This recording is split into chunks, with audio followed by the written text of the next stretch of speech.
নমস্কার ফ্যামিলি, কেমন আছেন? আশা করি আপনারা সকলেই ভালো আছেন। গয়া এসেছি আর বৌদ্ধগয়া আসবো না সেটা হয় না, কারণ গয়ার মেন অ্যাট্রাকশন হলো বৌদ্ধগয়া। আমরা সকলেই জানি বৌদ্ধগয়াতে এসেই বুদ্ধদেব সিদ্ধি লাভ করেছিলেন। কিন্তু সরি, ভেতরে ক্যামেরা অ্যালাউড নেই, যার জন্য আপনাদের ভেতরে নিয়ে দেখাতে পারছি না, তাই বাইরের চারিদিকটা ঘুরিয়ে দেখাচ্ছি।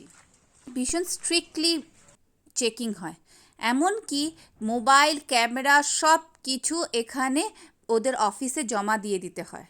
কি পার্সটাও স্ক্যানিং করে চেকিং করা হয়।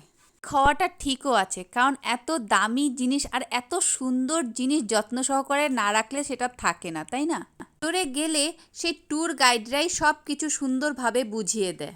গেলেই শরীরে কাঁটা দিয়ে ওঠে যে এত হাজার বছর পুরানো বুদ্ধদেবের পদচিহ্ন বা সেই গাছ, যেই গাছের নিচে তিনি সিদ্ধি লাভ করেছিলেন।